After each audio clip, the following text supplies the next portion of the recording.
back, everyone, to another episode of your favorite TV show, 250 Chat on Prime TV.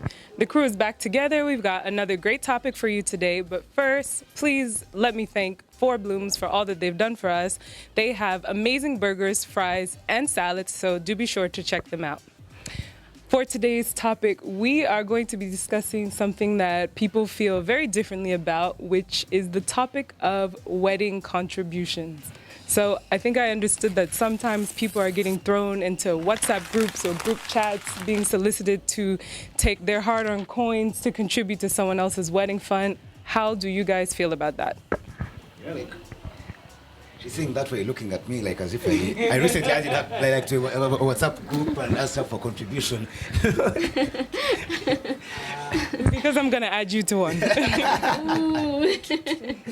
Well, So what's your response? Thanks for the heads up. Wedding contributions. Dang. Okay. I feel like it is two ways. Number one, well, marriage is a good thing, but I don't know if we are all cut out for marriage. That's another topic for another day. But personally, I find it a little bit complicated in the sense that it's like an obligation that people actually have to contribute to your wedding. I think as we keep on talking, it will get to a point where we are going to start asking ourselves, do we actually do weddings that are within our means, or do we do weddings that are way and above our means, and now we are pressuring people to give us contributions?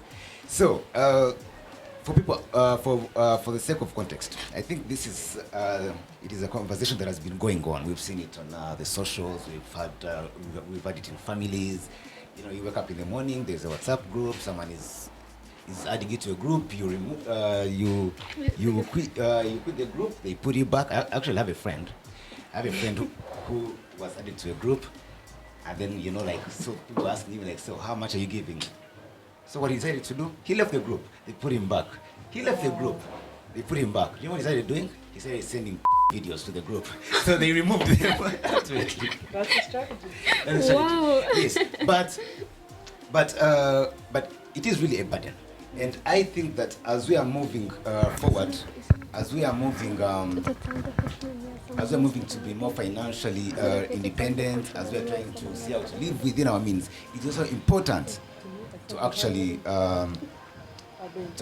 consider what we're going to spend in our marriages.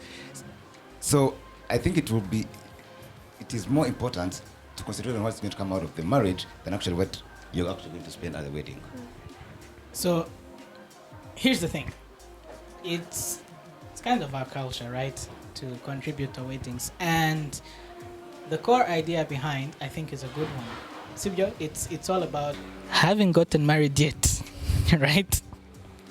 So my opinions may be valid to you or not, depending, I don't know. Being able to help a person, Sibyo, because you understand that with a wedding comes a lot of expenses, planned or unplanned, right? And the idea is just to say, this person is a relative, I consider him a friend, or I consider him a brother or a sister, so let me just do my part to help them out in this new venture they're starting, right? That's the core idea of contributing to weddings. But then the problem is it has become something of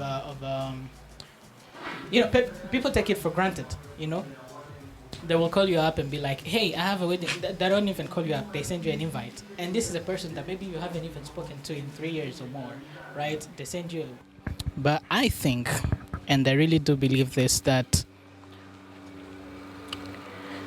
contributions are going to come, especially if you're in Rwanda. It's a given. It's a culture, right? Contributions are going to come. But do not rely on contributions to make your wedding happen. It's your wedding after all. An invite on WhatsApp. They're like, hey, so I have a wedding in July. Like, good, that's good for you, man. I'm very happy. Yeah. So, rest. You're like, okay, maybe if it works out, I'll give you something, right? And then they add you to the group. Let's say that you even make the commitment. You say, I'm gonna give you 50K, right? And then before you know it, someone is calling you like 3 times a week to remind you but you said you were going to contribute. As if it's a given, as if it's an obligation, and that is what I hate. I'm not necessarily against contributing. I do that, depending on the kind of relationship I have with you, again, because I just cannot go around contributing to everybody who invites me. I mean, I ain't got that kind of money, But even then, I think it's high time that we understand the idea behind that. It's not an obligation for people to contribute to you, that you should be able to do things which are, like Dean was saying, within your means. Yeah, it's not an obligation for other people to pay for your wedding. So do things that are within your means, that you can afford. And then as contributions come, look at the money that is coming in and say, maybe I can add on to this, or I can add on to that, or I can, save it for my honeymoon or for another project that I'm planning to undertake after my wedding. Because that becomes another problem. People rely way too much on wedding contributions. And you'll have a person drop a budget of 7 million when they know for a fact that they're able to only afford like 3.5 or 3 of that, or 3 million of that budget. And then you're like, are you serious? Do you use your brain for what it's supposed to do? Think. But like, how can you expect that people are going to contribute more than half of your budget? It's your wedding. They're only coming to do what? Take pictures and eat a snack or two. I want to. But do not rely on contributions to make your wedding happen. And do not pester people. WhatsApp groups are not it. If you want a person to contribute, call them up, send them a message. One is enough. Why would you want to have a wedding of 7 million in the very first place? What do you think contributes to that need? Because people want to impress. I think it's quite absurd when we continue to do things for other people, and when it comes down to your own wedding, it should be your own wedding. I think it should be a thing that should be put to an end. It's a bad thing, but it is the reality for most people. A wedding is not about, yes, to a certain extent it's about enjoying the day that you're starting a new life together, but it's also about impressing. It's about, my friend did a wedding, it was spectacular, it was this and this and that, I want to do more. Your parents say. So speaking as a person who recently got married, I would say that sometimes you grow up and you maybe you always say, me, I'm going to have the smallest wedding possible. I'm going to have like a very small wedding with two or three people, and it's just me, my partner, parents and all that. But things get out of hand. So guys, weddings are very complicated things, very, very complicated things. Remember that you're combining families. So that family that you're going into, first of all, are totally different. They think differently. They are from maybe different values, different beliefs. And even your wife, maybe she does not want a small wedding. So that really depends, and you have to now look at that differently. But for me, I think that it gets out of hand sometimes. Whatever you guys have planned, and there's always a saying in a wedding that you can never have enough money, unfortunately, because there are always things that will be needed last minute. You can never really budget it to the T. So that's what I would say. But about maybe putting people on, expecting people to contribute, well, I feel as if, first of all, contribution has to come from the heart. You may want a small wedding as the groom or as the bride, but the family itself wants a big wedding. Maybe it's a show of force, maybe it's a show of, I don't know, whatever it may be. Contribution, first of all, is different. Someone can give you contribution and say, okay, I'm going to buy the cake. It doesn't have to be monetary. It can be even, it can actually bring you something, in kind. Maybe they sell cakes and say, okay, I'll make your wedding cake for you, or I'll do some decor for you. That's also a contribution. So I feel as if it has to come from the heart. Why is it that we continue to have weddings that are not for ourselves and not for the bride and the groom, but for the society, but for meeting expectations of our parents, of society at large? If it doesn't, I don't want it. Even if I need it at the time, it's just that because they will give you so begrudgingly that you feel as if you don't need that kind of energy at your wedding. You don't need that kind of energy. That's when we have a saying. That's when you find people. They've gone to serve. They've gone to serve food at your wedding, and then you find a mound. The guy served a mound. And he's like, "Yeah, me, I've paid for this. Me, don't disturb me. Me, I've paid for this. So I'm eating my food. I'm eating my money's worth." So if it's coming from the heart, then I can accept it. But if it's not, then just keep your money. Come and enjoy. Whatever I can manage, whatever I've put on the table, eat. If you don't eat it, well, maybe you have dinner at home, so fine. You never really have a grip on your wedding because it's like the families take over, and then there's this person who has been invited, this person has been invited, and before you know it, you're holding a harambe. You've been given 3 or 4 letters to go and ask your friends to donate because now the budget is overboard. So there are many things that get involved in a wedding that somehow you don't really have full control over. So one of the things I think is that I do truly believe people should do what they want to do. And so if you want to have a big wedding, who am I to tell you not to? But I do try to challenge why people have that feeling and that need, which is kind of what you alluded to, Bruce.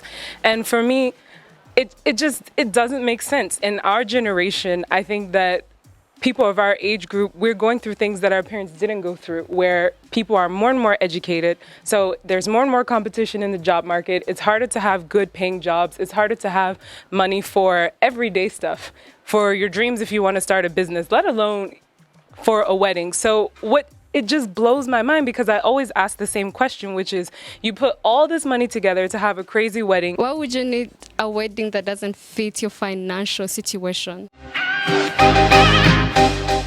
What do you eat the day after your wedding? Like, are you eating bread? Because you literally spent every coin you and everybody in the whole neighborhood had just to have that wedding. And then to have people show up and complain about it because your hair doesn't look like they think it should look, or you're not dressed the way they think you should be dressed, or this food isn't even that good, or why isn't there more alcohol? I mean, like I said, if you want to do it, do you, but I cannot understand it. I just think that I'd so much rather someone collect money to put towards me having a savings fund for my future children, or to put towards purchasing a house or something like that, before a wedding that is going to last a day, or maybe in the case of Rwanda, like 4 or 5 days. Still, why? I just don't get it. Plan for it. Don't wait to impregnate someone's daughter and then you want to have a wedding in the next 2 months. No. Sorry guys, I'm late, but I'm here, and I just want to, sorry guys, that was very disorganized the way I just walked in, but I have something burning that I really needed to say, and I don't know why I caught you guys midway, but this is my take, and I agree with what you're saying, which is what I just caught right now. I don't see why we should get into the culture, or rather, I don't know about the other cultures, but I know for Rwandan weddings, a wedding is going big. Still late again. But I feel like if I'm going to have a wedding, I'd like to take into consideration everyone's feelings. Yeah, and I just don't understand. This is why I don't understand why. Because I feel like what we're doing is we're encouraging everyone that this is how it should be. If you want to have a big wedding, it's fine. If you can pay for the bill without having to pester people about it, and that includes the husband-to-be, his family, and my family. And the reason I'm saying this is because everyone has a say in this.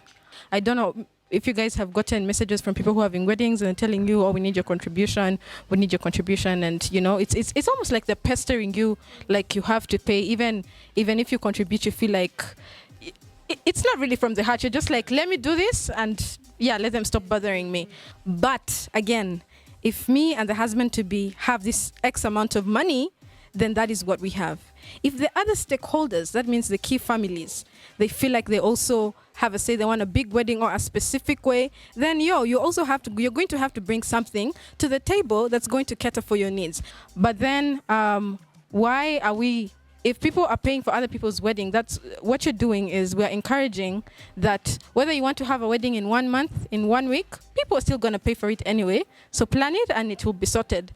I have my budget. Yes, and that's what I'm going to work with. But if you feel like you have a say as extended family, then let your say come with something to cater for that. I'm open to that. Yeah.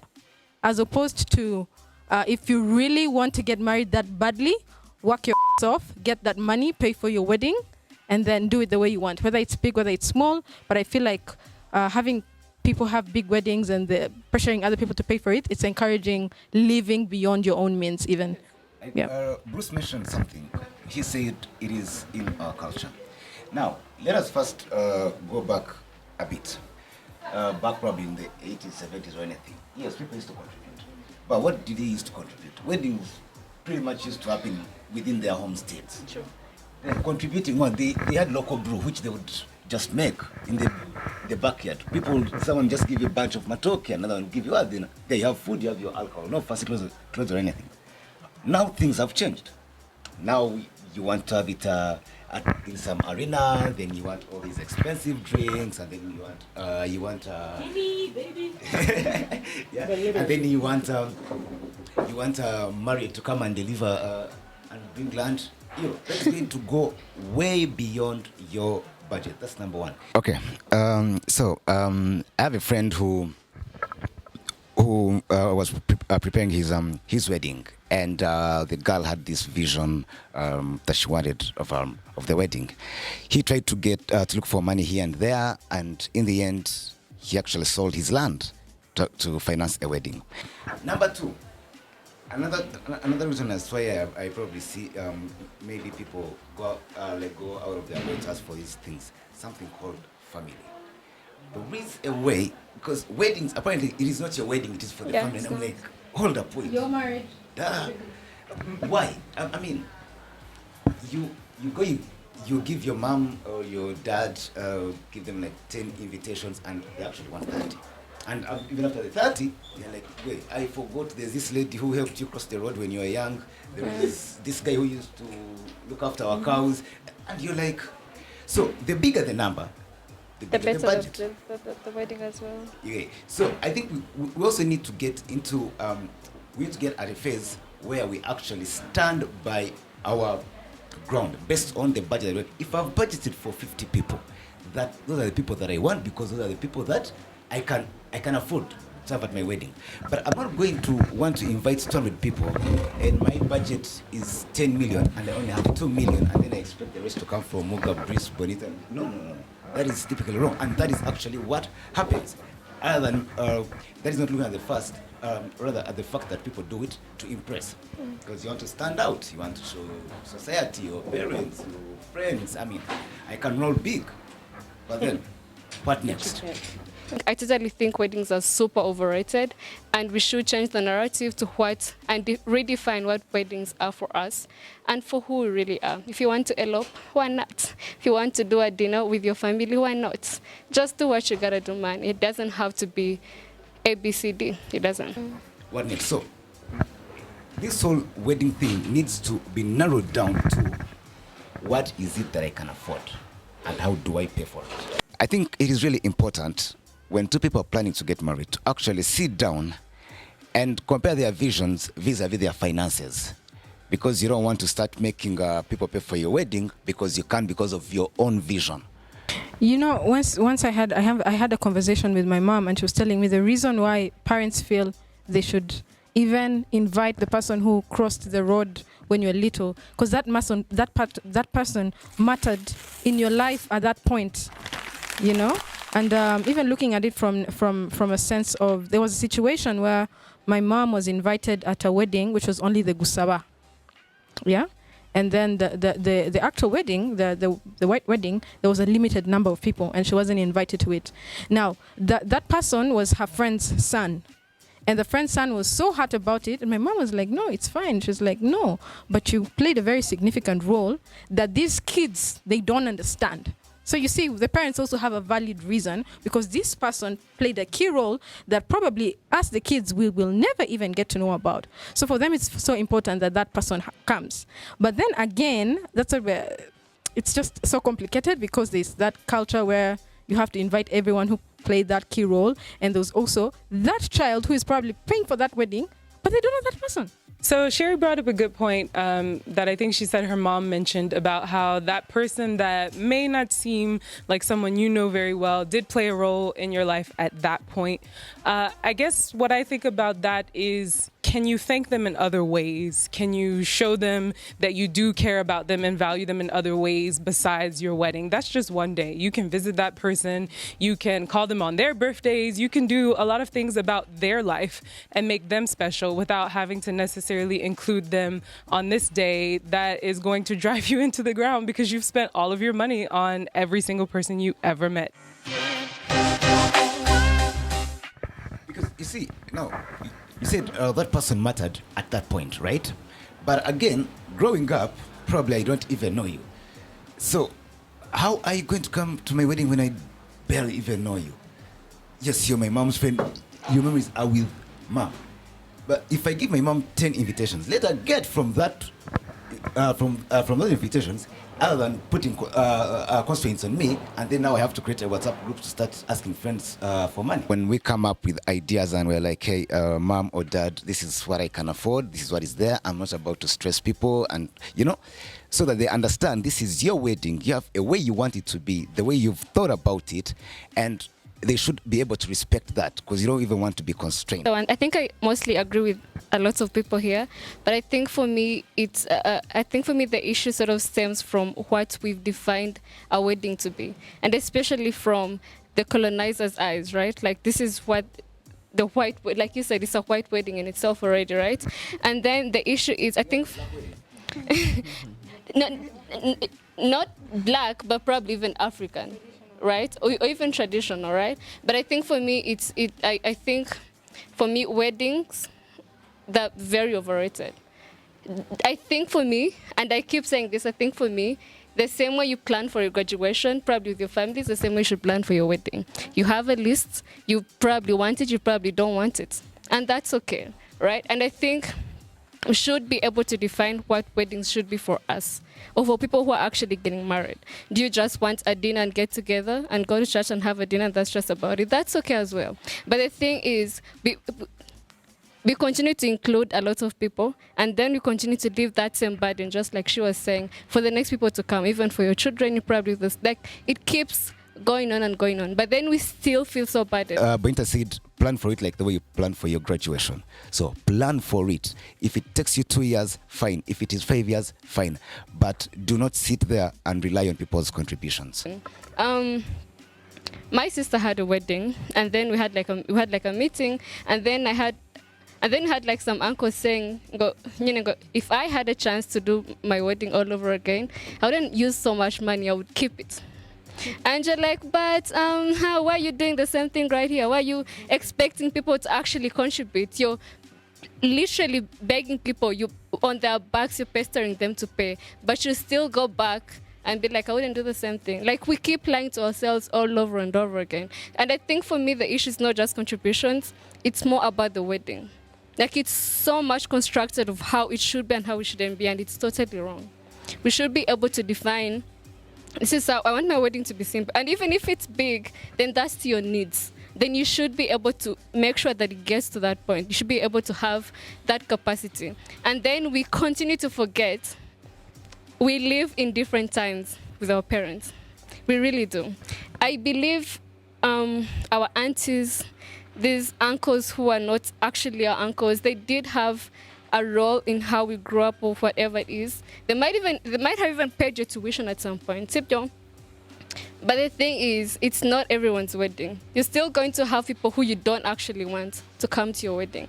And it is your wedding, first of all, right? You should be able to figure out, do you want this? Do you want, you do, like, I think things should be just set and not be a bit too abstract and not expect things to happen all in your favor as well.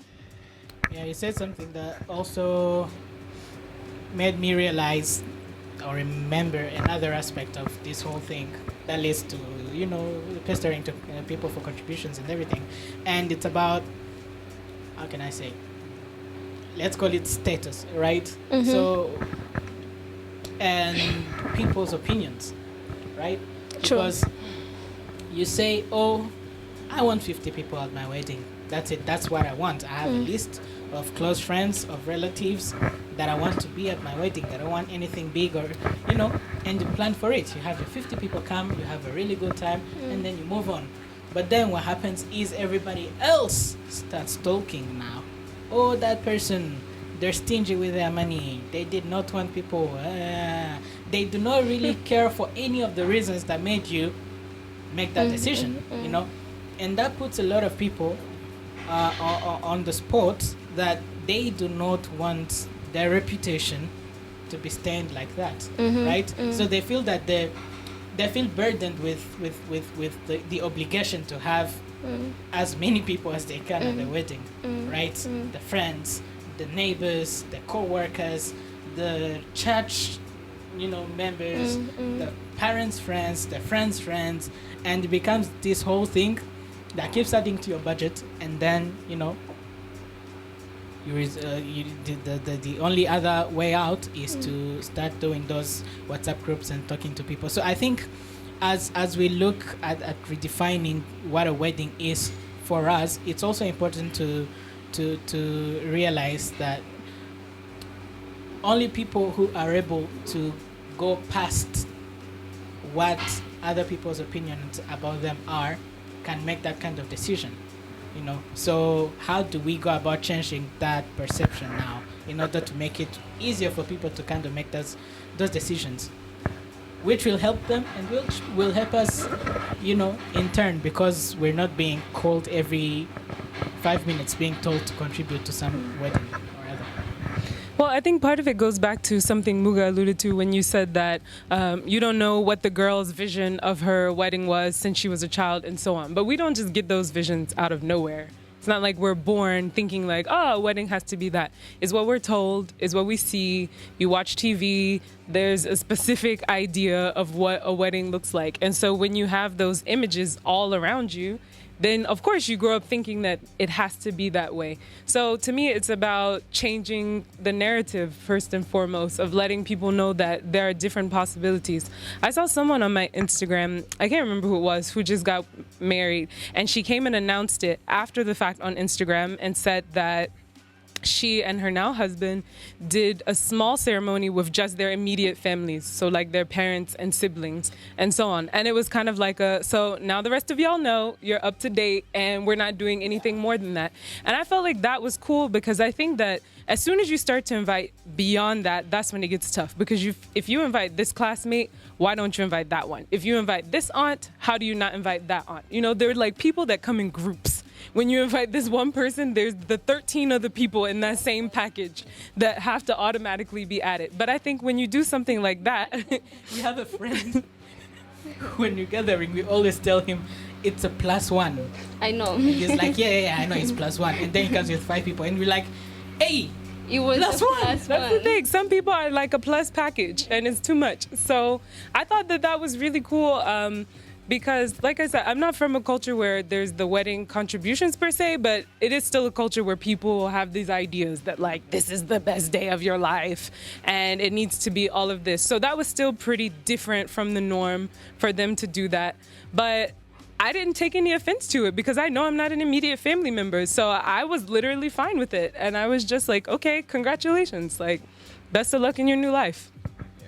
So, from where I'm from, they say that a wedding is actually not for the person to pay. Like, let's say the person who's getting married, it's for your father and your father's brothers are the ones who are meant to pay for your wedding in our culture. So, that's what happens. That's what happens. Like, your father. No. Recruiting. Anyway, that being said, now you find that when that happens, you find that you do not have control over your wedding, because now, since they're paying, they feel as if they need to invite. You know that there's that uncle of yours, that one who walks with a limp. That one, he has to be there. Put his name. What number are we on now? 250. Like, and you wanted 50 people on your wedding. You see yourself now. You're already 250 people, because they already now took initiative, and maybe because of culture, they now take that initiative and feel like they have to invite all those people. But again, I'll say that weddings are families coming together. So this family does not also want to this other family to think that maybe we are stingy, as you were saying, or maybe we do not value your girl. There are very many things that happen, because if you're holding a small wedding, very intimate wedding, the other side, their culture may be different. They may see you're just being miserly. So with you being miserly, they feel as if maybe you do not value a girl that well, or you do not maybe see as if it's a big thing. So to make and shout, yeah, you need to shout. They need to feel as if it's a big deal to them, and to you as well. So I think that's very key. Yeah. Okay, guys, so unfortunately we're out of time, but it is an interesting topic, and if you'd like to keep discussing it, we do have social media, 250 Chat on all of the networks, Twitter, Facebook, and Instagram. Follow us there, keep the conversation going, and see you next time. Thank you once again to Four Blooms for all that you've done for us. Make sure you check out their burgers and fries. Peace.